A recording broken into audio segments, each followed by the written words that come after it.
Welcome to Just One Thing for November 7th. I cannot believe it's November already. It is crazy time going by. And tonight, our topic of conversation is a career savings account, which is something that a guy called John Acuff came up with and I think wrote a whole book about. And I've not yet read the whole book, but I read an article that was talking about the concepts and it sparked a whole bunch of stuff that I thought would be fun to kind of explore that concept. Because effectively, what he's talking about when he's talking about a career savings account is the resources that we have to draw on when things get hard. And so there was four main areas that came up, and those were our relationships, our skills, our character, and our integrity. So those are sort of the main areas. And then all of it gets multiplied by our work ethic. And that's how you kind of come out with what the balance of your career savings account is, I guess. I'm sure there's a lot more to it than that, but it lined up nicely with a concept that we used with our daughter when we were trying to explain kind of how relationships work when she was younger. And we talked about emotional bank accounts that you have with people when you have a relationship, and that, you know, it's actually social exchange theory. I don't know if any of you have ever done any like evolutionary psychology or sociology kind of stuff where you look at how relationships are different if they're short-term versus long-term. So a family relationship versus somebody, you might have a relationship that's a lot more short-term. So when it's a short-term relationship and you don't really know if you're going to be friends for a long time or how it's all going to develop, you tend to look for things to be a lot more even. So like when you're investing in a relationship, whether it's like you taking turns to buy lunch, you'll often take actual turns.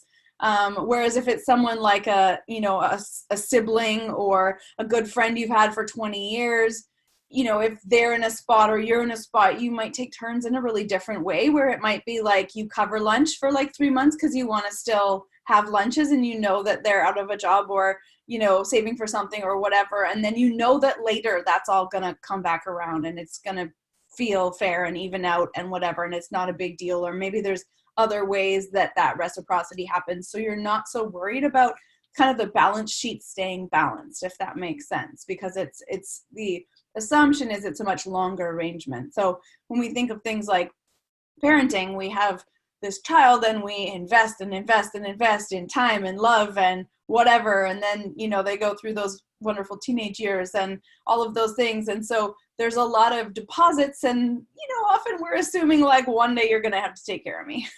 So, we're making deposits to this emotional bank account.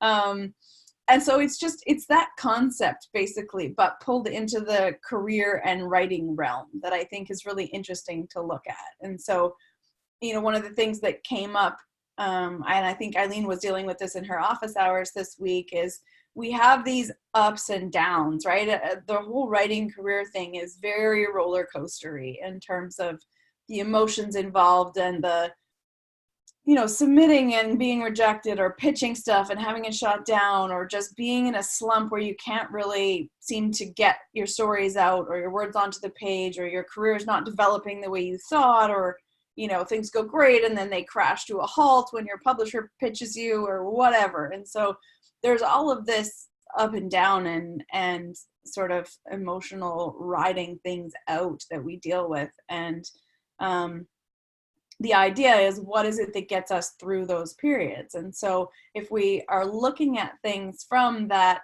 kind of career savings account side of things, I thought it would be interesting to do some exercises and kind of identify what those areas are for us and where we might need to make deposits or withdrawals in terms of those different areas to make sure we have those reserves to draw on when the moment comes.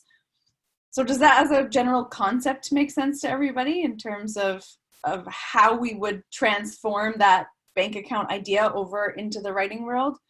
So if we think about the first one, which is relationships. So think about who are the relationships in your writing world and how many people use sub accounts in their banking. Do you know what those are? So like a lot of banks, you can have your main savings account, and like our bank and a bunch of others that I know of will let you have a sub account, which is you could have one for like college and one for vacation and one for car and one for like buying a home or whatever. So you can have these savings accounts that are kind of like subfolders of your money. And so we're going to use that concept. So for relationships, that would be like our big top level account. And we would have sub accounts or like line items for different people or types of relationships. So think about who are your primary writing relationships or writing career relationships that you would make a sub account with.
Let me know when you're ready for the next bit.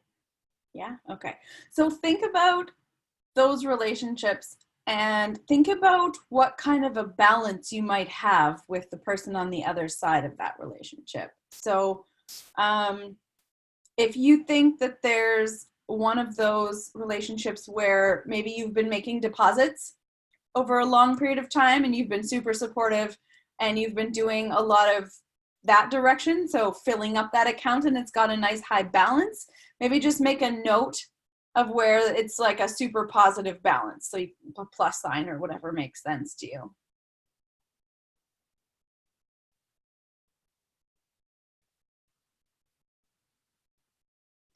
And if you have any that you feel like maybe they are slightly overdrawn, like you've been making withdrawals a lot, but haven't maybe put a lot of energy into putting back or investing in those relationships, then just make a little minus kind of a note.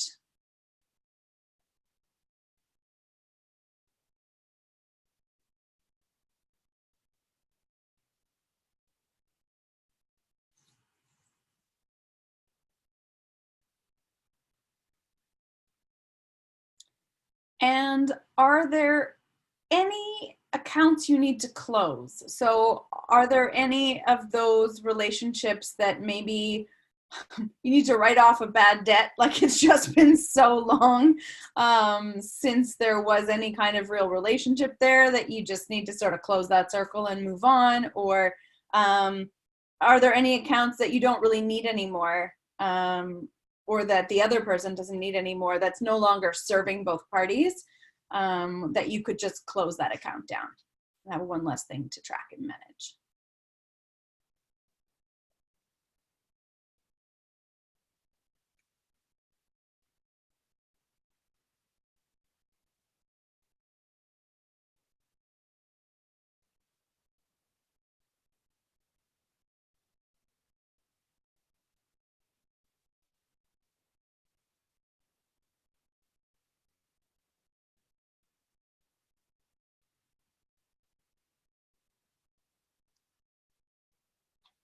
Okay, now I'm curious, how did you find the process of doing that? Like, talk to me about what that was like. You don't have to name names or anything, but was there anything that you sort of realized or thought was interesting to acknowledge?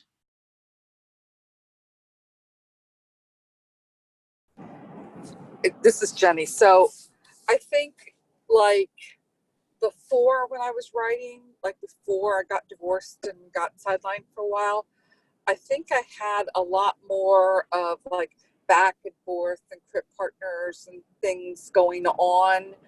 Because I was learning to write, and that was really a big part of that process, right? So wanting to get that feedback, and so doing a lot of critiquing in order to get critiquing. Mm-hmm. And this time around, I've done a couple things as I'm starting to, like, I wouldn't even say reestablish those relationships, because a lot of those people aren't really actively writing right now. But, you know, starting to develop relationships here, or trying to establish different kinds of relationships with people that I knew before that were my writing friends, but weren't people that I was really banking back and forth with. Right. Mm-hmm. So my list is kind of slim right now in terms of who I've done things for and who's done things for me. Okay. But does it feel good? Like, does it feel like there's a gap in there and that there should be more accounts, or does it feel like you have kind of the right number going on? No, I feel like I need to really work on building that up some more. I need to do even more work on, you know, starting to, you know, build those relationships where I have that kind of people I can call on. Right. Okay. So if anything comes immediately to mind, maybe make a couple of notes about where you could make deposits in terms of where you could invest your time or energy to build those. Yep. How about Bonnie and Alyssa? Anything that was interesting?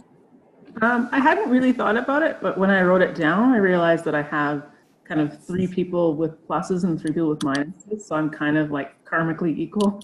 Yeah. Then that's good. And we often do have these like sort of flowing ebb and flow type cycles in relationships, and it is, you know, we can't put out all of the time, all of the energy. Has anyone ever read the Celestine Prophecy?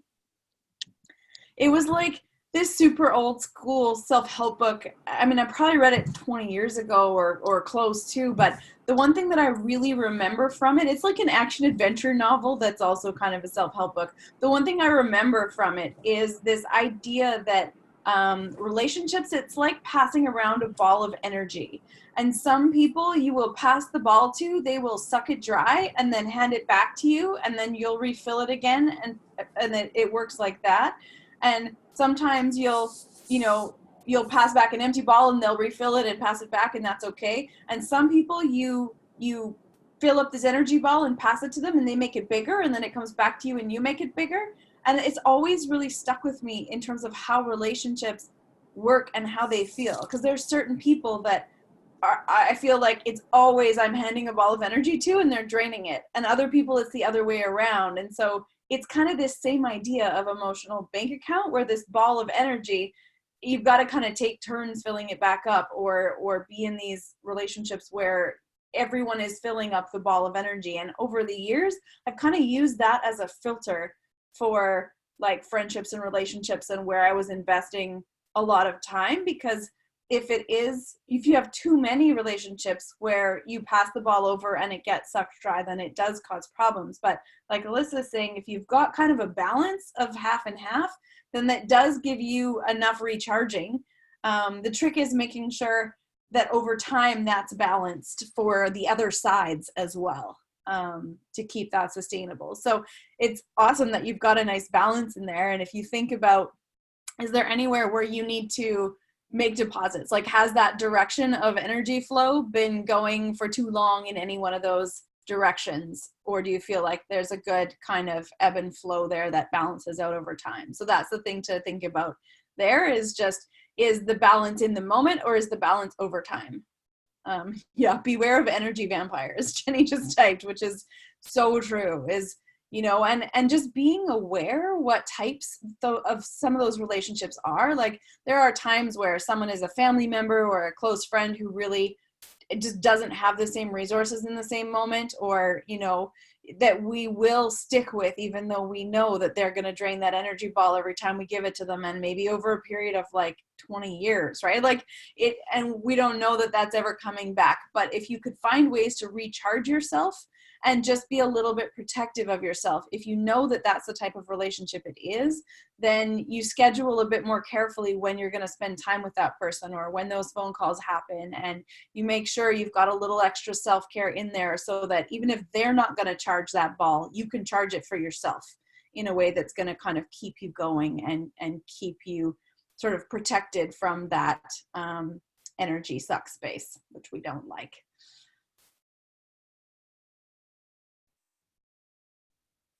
I guess I would say that so much of my relationship in writing takes place here at the Creative Academy. I mean, really the majority of it. So, and I also wanted to say that sometimes I feel like I'm taking more than I'm giving, but sometimes I am, and other times I guess I'm giving something else. And so it's not like the exchange isn't like, okay, well, you read my 20 pages, I'll read your 20 pages, but there's some other way that I'm being supportive.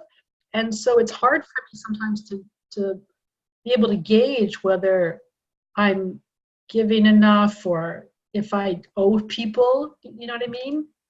And it's like socially not so acceptable to just be like, hey, do I need to give you some more, or are we okay? You know, yeah. Well, often if you're the kind of person who's thinking about it, that means you're fine. It's usually the people who are not ever having that thought that are actually the ones who are the issue in the situation, right? It's very much an awareness thing. So, I mean, so I have read this definition that, you know, a perfect relationship is when each party thinks they're getting the better end of the deal, you know, and everybody thinks that. And so I think that's the way to sort of gauge that is, you know, as long as everyone still feels like well, and that works both ways. If everybody feels like they're not giving enough, then you're both going to keep trying, and that means you've got each other's backs, right? Or if everybody feels like they're the luckiest one in the room, then it's balanced, and that's the sort of the only way to really measure that. And it's like anything, you know, if we are in a longer term relationship, it's not like just being matched up with somebody at a conference for a critique session one afternoon. If we've got ongoing relationships in here where, I mean, most of us have been in here for a year or 2 years, or, you know, even just if it's just a few months, it's still a long-term relationship in this world that we live in. And so everybody will bend and flow around different times, which is nice. I mean, that's part of the power of having an actual community, is that it's not quite so transactional in terms of like, well, I did read 20 of your pages, now you have to read 20 of mine, and we have to make sure we use the same font, because if the size is different, that won't be fair, you know? It's that same thing. Anybody else's mom ever like make whoever cut the pieces of things was the last one to choose? Yeah. There's lots of different kinds of fair in the world, which is interesting to look at. So for Denise, who joined us a little bit later, we were just looking at the relationships in our writing lives, and we were talking about bank accounts and how you can have emotional bank accounts and you can have relationship type bank accounts where some people are always making deposits and other people always withdrawals. And so, but in each relationship between people, you have sort of a bank balance. And so we had each person write down the main relationships in their writing life, and if they felt like they had a positive or negative balance in that sub account with those people, just as an exercise to think about. And so now the next step is just thinking about, is there anywhere you need to make a deposit in the next week or two? So think about what specific actions you could take to make a deposit or an investment in any of those accounts that you think might need a little bit of a top up.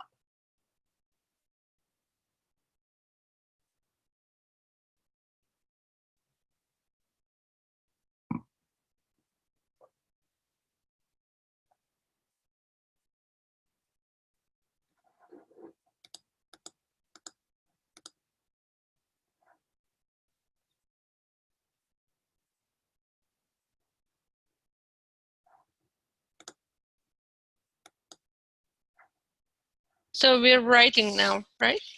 Yeah, you can just Okay. make notes. Yeah, if you've got a notebook handy. Ooh, you've got pandemic up there, I see. The legacy, yeah. Good.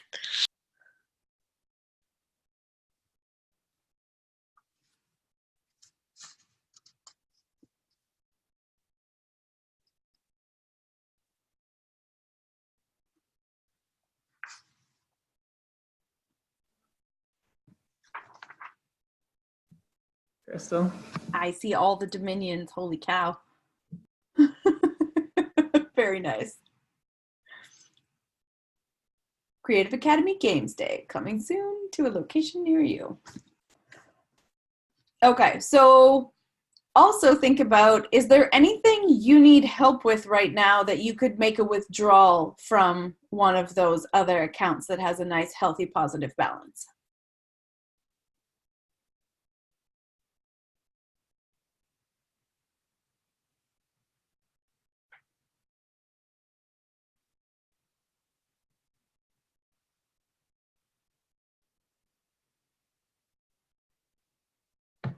What if you don't feel like you need to make a withdrawal?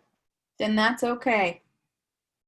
Then don't. Just know that you have that balance and be aware of that, so that it just helps when the next thing comes that you're not expecting, to have in the back of your mind that you've identified that it's okay to ask for help, that that relationship is healthy, that you have a positive balance in that account that you can draw on. Often knowing that you have that means you don't need to call on it.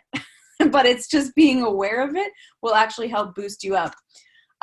So the name of the resource that this comes from, I haven't read the book or anything. I think that there is a book. The concept is by a guy called John Acuff, Acuff. And I don't even know where I got it. I got it from somewhere, and I pasted the concept of a career savings account into my iCal for tonight. And I have no idea where it came from or where I read it. I didn't put the source link, which I usually do, so I have no clue. Everything beyond the title and the 2-sentence description of what that is me making it up. So yeah, we'll just go with that. But yeah, if you want to do some Google searching and let me know what you find, if there is a book, I'd like to get my hands on it. I think that'd be an interesting read. I just haven't delved too deeply into it. I think I put it in here about 3 months ago as something I wanted to learn more about, which is always fun. So we talked about, are there any accounts you need to close? And this can feel kind of harsh because it's like, okay, these are people and relationships we're talking about, and what do I do to close that account, right? And often it really is just about not investing energy into it is enough to close it. So sometimes we feel like we have these relationships that we should keep up with because we're supposed to want to, or, we just keep trying and thinking that things may eventually change. And one of the ways that I have found is, once I identify that there is a relationship that really isn't healthy to keep feeding anymore, if I just stop reaching out and I stop instigating contact, often that will have an impact on sort of frequency of things. So it's not so much that you need to call somebody up and be like, I'm breaking up with you as a friend, we're never talking again. It's more just a pulling back or a not initiating that contact that can sometimes do that job.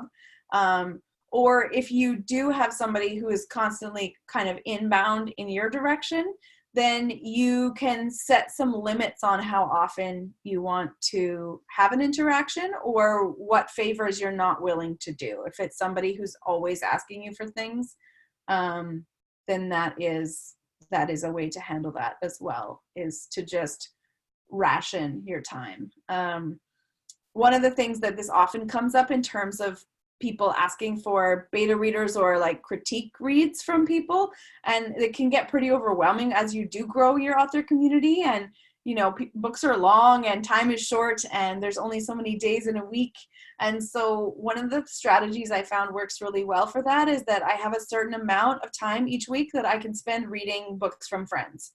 And so that I have like a folder and I put them in order, and I change the title of the file so it says like 1 point whatever or 2 point whatever, so they're in the order that people have asked me. And I say, okay, like I've got 4 manuscripts in the queue right now, so I can get to it as soon as I'm done those, as long as you're not on like a super tight timeline. And then that way they know if they do need a tight turnaround that they could just take me off the list for this one. And, you know, by the time the next one rolls around, maybe we'll be caught up or whatever. But that's one way to sort of manage that flow of favors being asked, because we do only have that finite amount of energy and time. And that is one area that can be really hard because you don't want to say no.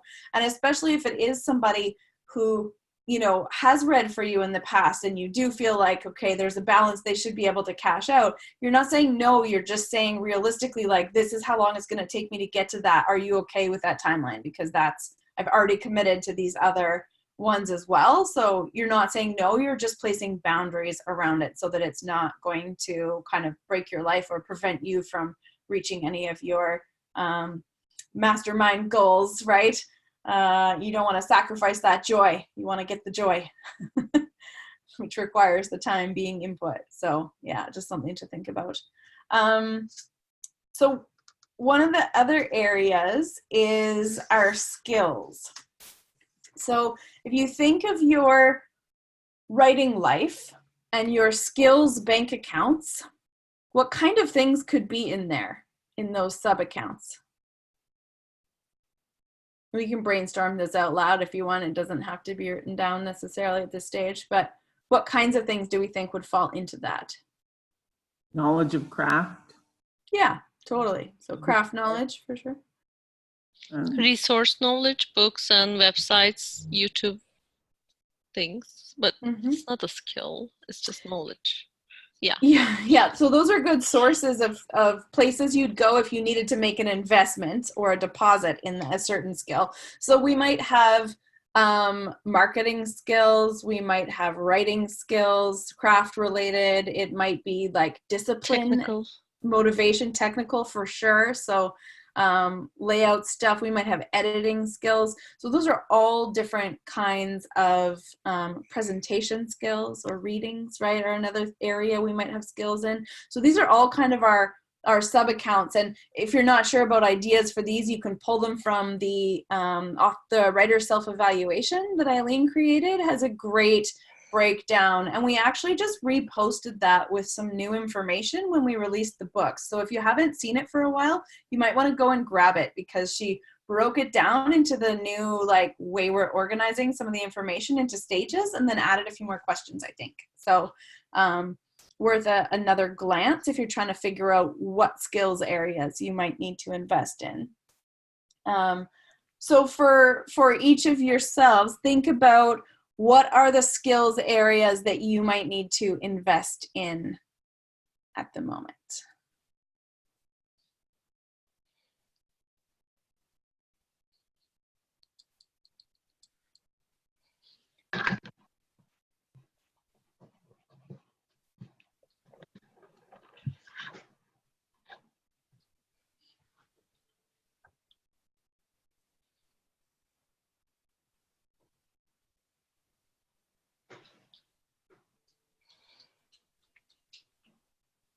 Crystal, where's that writer skill evaluation? If you go to, here, I'm going to paste in the link to the main thing. And it actually lives in our shiny new community, which is actually live, but we've been very secretive about it. You guys are going to get a message tomorrow about how you get access to all of it. But we have a resources page on our new website that's attached to the books. So you can get into it from there, and I will paste the link here. There you go. And that will bring you into our new community space, and that's where all the resources live. So you can access all the book resources and stuff in there already. It is working.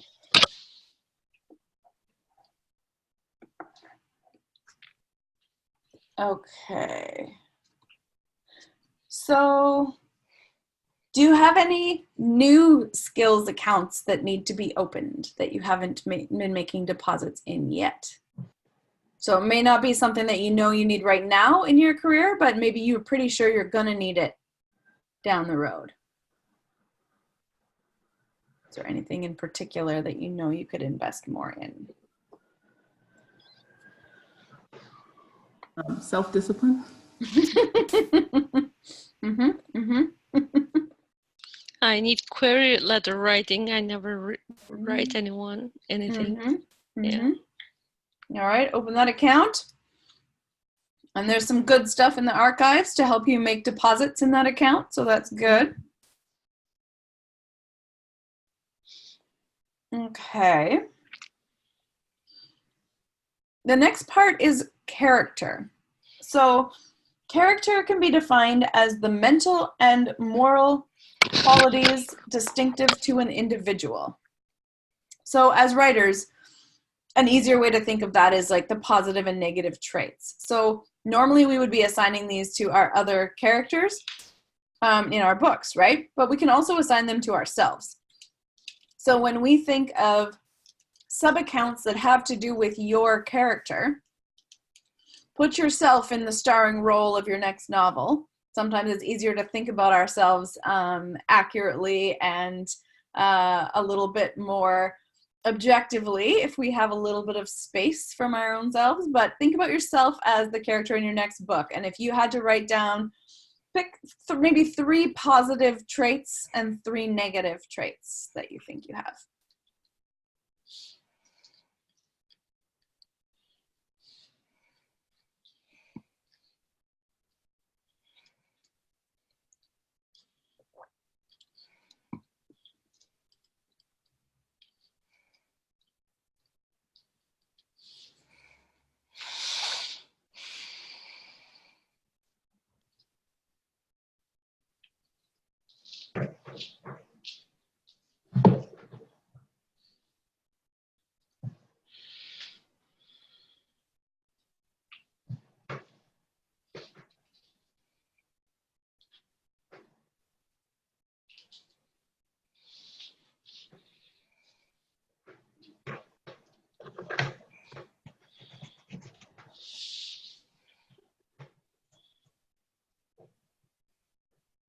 Welcome back, Jenny. We just dove into character as our next area for making sub-accounts, and we were thinking of 3 positive traits and 3 negative traits that each of us would have as potential sub-accounts. Ooh, good, you're home. So yeah, 3 positive traits, 3 negative traits as sub-accounts under the character heading.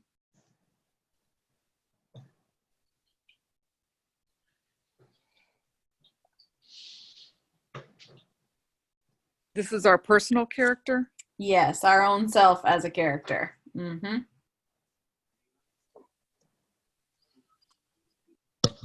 All right, so now this is where things get sticky and mucky, and I did all of these exercises as I was designing them for you guys, so this part I can tell you is maybe the least fun part of all. But think about, very honestly, over the last like 3 to 4 weeks, what does the balance look like on each of those traits? So I'll give you an example, because I've been super tired and stressed out with moving and the conference and all of the things happening. So patience is a trait that I normally think of as a positive trait. And I feel like that's probably has a very negative balance at the moment in that account, because I just haven't been investing what needs to be invested to keep that balance even. And so think about the traits that you've put, both the positive traits and negative traits, and now just like remove the value judgment from them and think about, do they have each one? Is it a positive or negative balance right now? Does that make sense? How do you do that with the negative traits? So, okay, so if a negative trait would be, let's see, I'll pick a personal one. A negative trait would probably be avoidance, that I just like hide from things when I don't want to deal with them. So I consider that kind of a negative trait in terms of survival skills and career stuff, right? It doesn't help anything. But if a negative trait has a really positive balance, it's you've been doing a lot of it, right? And so that's actually an account that you don't want to have as a super high balance, if that makes sense. We prefer those to be like lines of credit. We want to be well into those negative numbers.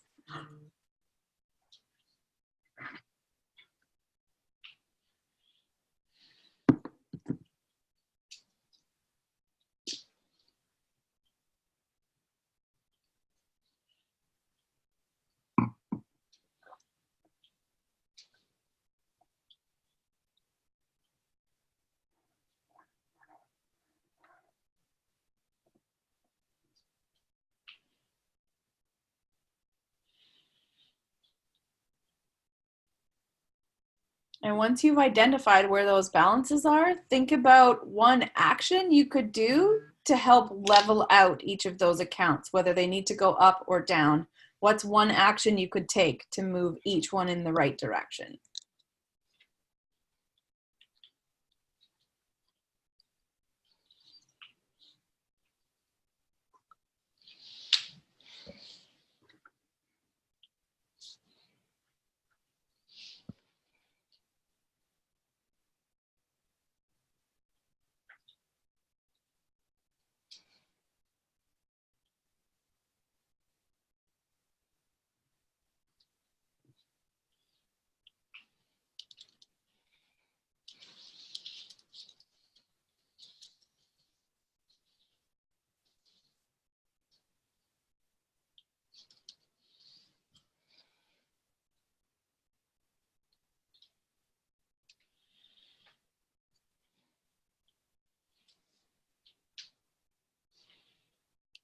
I'm still kind of struggling with the character traits.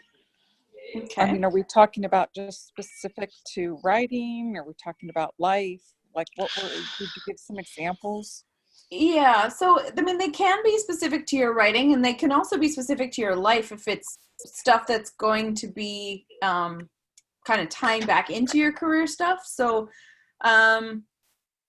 let's see. If it is, let's throw out some examples. So, I mean, the couple that I used were patience as a positive trait, which would spin out in terms of my patience with myself in writing, right? Like if I am not feeling very, very patient with getting the words out, I'm more apt to like quit right away if I'm not finding things are going easily, if that makes sense. So that's how that could tie back to the writing, or it can tie back to my writing people. If I'm a lot less patient with the people around me in my writing community, if we're giving feedback on stuff, or, you know, if we're collaborating on something and I'm just less patient, then that's going to bounce back. So Alyssa shared happy, positive, focused, and then critical, undisciplined, and avoidance as negative traits.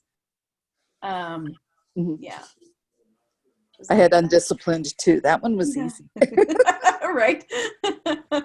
That's a thing. Any other suggestions? What did other people come up with, if you're willing to share? I mean, we're only talking about characters in a book here, so it's nice and abstract. I keep working on it. I had creative on my positive side. Nice. And Denise has hardworking, determined, focused, and then impulsive, self-doubt, and overeager, no patience. Yeah, fair. All those things. I'm going to move again because everybody's suddenly come into this room. Right. And Bonnie? I have determination, courage, and a spiritual connection, and then oversensitive, defensive, and judgy. Nice. Okay. Excellent.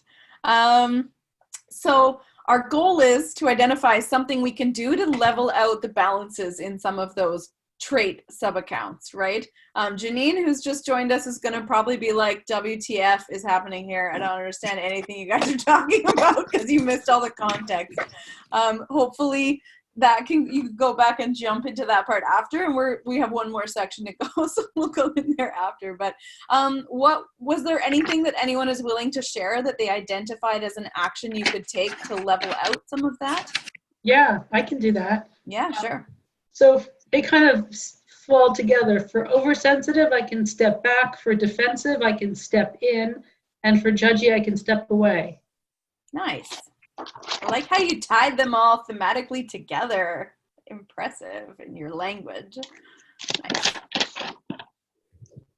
Anybody else? To get over my excessive criticalness, I can engage in more celebrations of small wins. Mm-hmm. Nice. Now you're being attacked by a cat, Jenny. It's like I've been gone all day and they're all like, oh, you must pet me. Too funny. How about Denise? Did you come up with any actions? Well, I can work on confidence and patience, I think. Okay. Yeah, impulsive, it's nothing to do.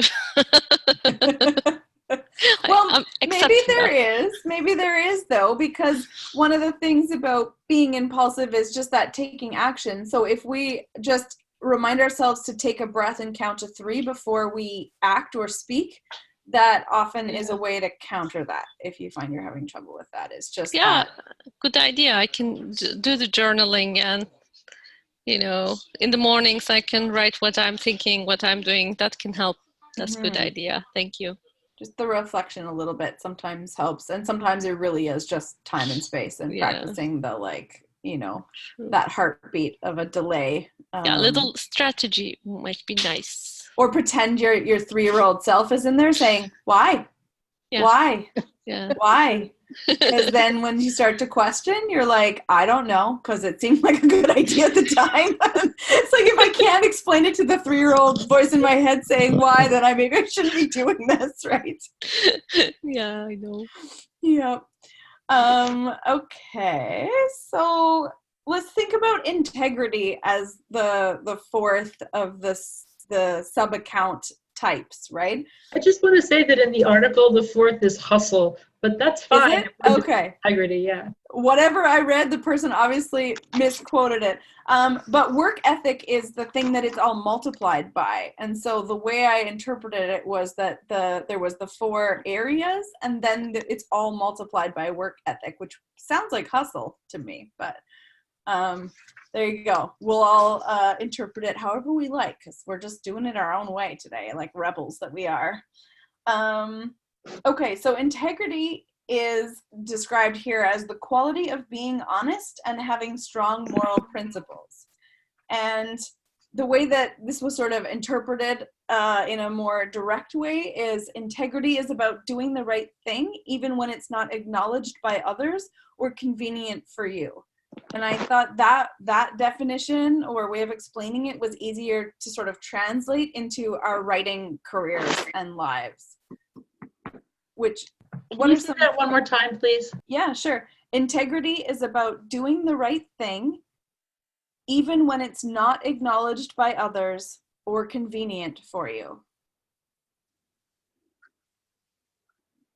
So this one for me just jumped like right into the realm of like, yeah, all the writing things. We do so much of our writing and we're looking for that acknowledgement by other people. It's like, do I show up for sprints even if nobody puts a shiny star emoji by my name? Or, what if no one else is going to be there? Do I still show up to write? Or, so I was able to think of plenty of examples for my own self where I was like, ooh, maybe we need some deposits in that account. Okay. So yeah, think about that for a second, and what do those integrity accounts look like in your writing life? What areas would be included in there? Can you give a few more examples? Let's see. So do I show up for my own writing dates that I've booked on the calendar, whether or not anybody else is involved in that? Do I quit before writing the 500 words I promised myself? Do I tell myself I suck at writing and why am I doing this anyway, even though I believe that this is what I'm supposed to be doing? So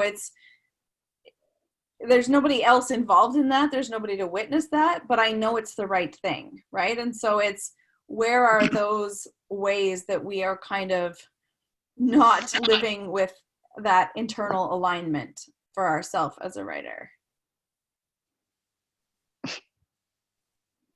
Or when it's not convenient, right? Did I prioritize getting those words down over going for drinks with friends, or over that 2 hours of Netflix I watched last night, or whatever, right? That wasn't convenient to make the choice to skip something and do something else, but yeah.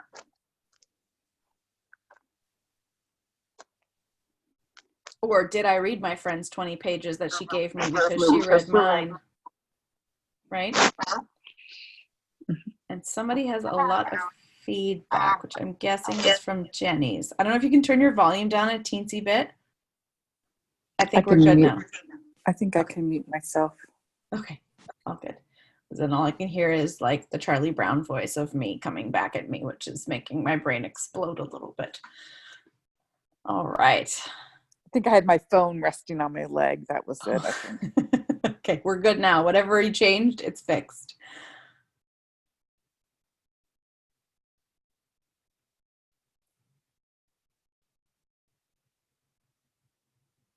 So how do we feel about those integrity balances? Any of those examples ring true for anybody? Yeah.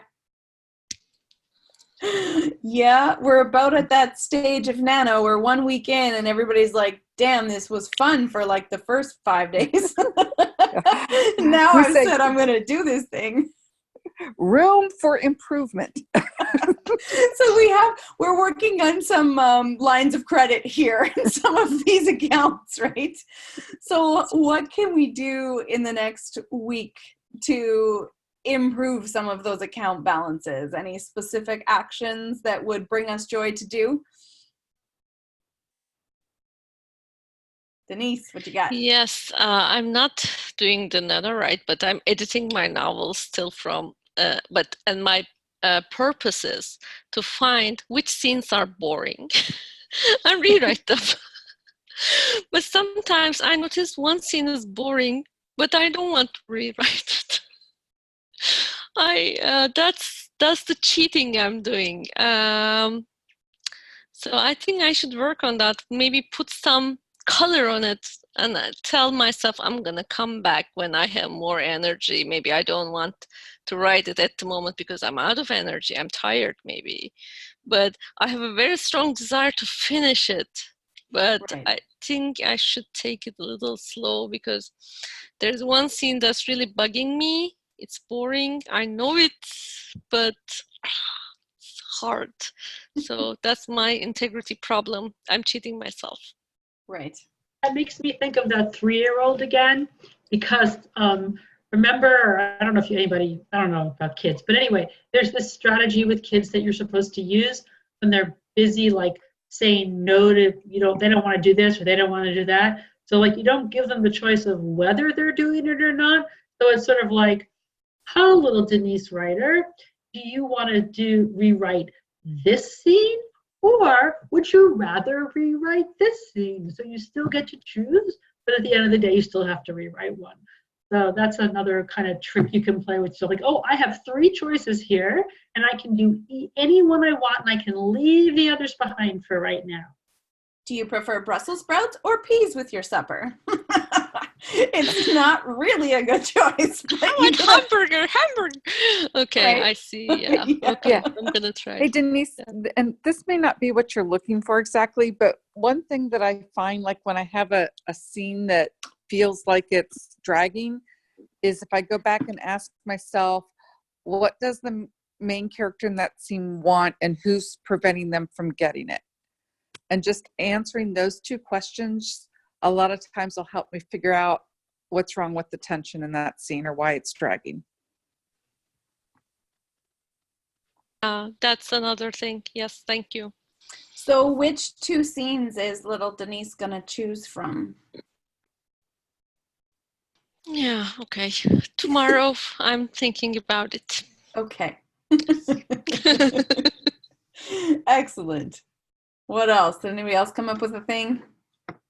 So there's that article in the Dark Playground, and it talks about when you're doing the things that you're not supposed to be doing at that time, you don't get the joy out of them. Like when you do like leisure activities in non-leisure time, you feel bad and you don't enjoy them, and it's like this kind of vicious cycle.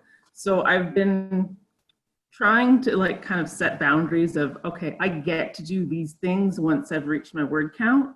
And on the days when I have reached my word count and then I've gotten to do those things, I've been writing them down like, oh, this evening I got wine and chocolate and reading because I had got my word count, and it was all guilt-free. Nice. So I've actually been writing down like guilt-free chocolate. Love it. That's a great strategy. I need to do that. Should be a special. I'm maybe just gonna Sharpie on the side of the, like, we have this little like snack box with fun things that we're allowed to have after we've eaten all our grown-up food, because really we're like 8 years old inside, but we don't have parents anymore here, so we have to be our own grown-ups. So we have this little snack box, and maybe we'll just write like reward for guilt-free, reward for words written. Just to make sure the labeling is like right out there. Awesome. Anybody else?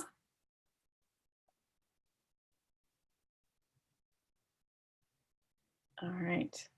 I'm gonna like go out for a walk each day for the next few days, because I have not been doing that. So my like self-care integrity, what I had promised myself after like really focusing on wellness stuff for 3 months, has been just an epic fail the last 10 days or so. So my internal integrity bank account for self-care is rather low at this current moment. So that will be my commitment, is to make a deposit in my health and wellness account every day from now till I leave for Vegas on Monday. And Janine, I don't know if you're playing along with us or just listening in, but if you're playing along and you want to share anything, we're happy to hold you accountable to whatever you might like.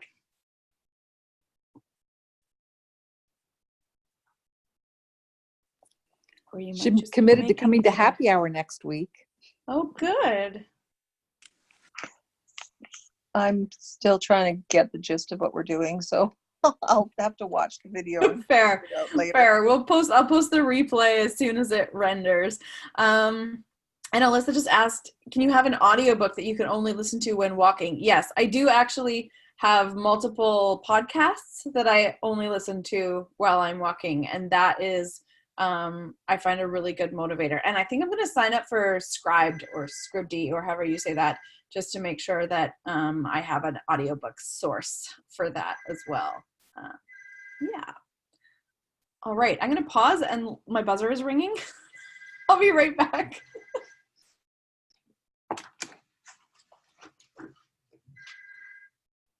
Here you guys can see cat pictures. See, she has a funny little split face. There she goes. Never mind.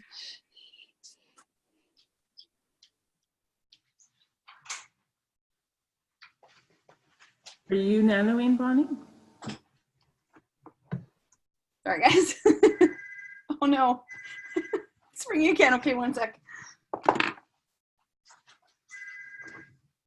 have so many things going on this month that I couldn't do it. Like, I'm leaving for Atlanta, Georgia on Saturday and coming back on Tuesday. It just was like crazy. I'm teaching this year, so I have to do extra things for my work on Saturdays. So it just blew my, maybe I'll catch up on a Camp Nano later. Okay. Yeah, I still need to post the link. 10-Minute Novelist people on Facebook are hosting a January Nano. So I was going to post the link for that. I just haven't looked it back up yet. So. And we can do our own internal Creative Academy challenge anytime we want. That's good for people as well. So you can pretty much guarantee any number of us are on deadline at any given month who would be happy to just like create a thing. There was just a thread there complaining about, like, for Americans, November's really bad because we have our Thanksgiving. So puts a crimp into the end of Nano month. So Yeah, and it's conference time and everything else as well. So it's always going to be crazy, no matter what. All right. Well, okay. So what did we think of that? That's the first time I've ever done that kind of an exercise. How thoughts, feedback, interesting, useful? No, scrap it. I like it. Okay. Yeah. Interesting exercise. No, Say I hi. Hi. We're having a little gathering this evening of a couple of writerly minds and talk up some book stuff, which will be fun. So if we've got a second, I can't even tell what time it is. Oh, it's already after 11. Or it is 11. Never mind. I was going to introduce Janine, but. You were going to introduce Janine? Isn't that my Janine, or is that a different Janine? No, I think it's Janine Manji.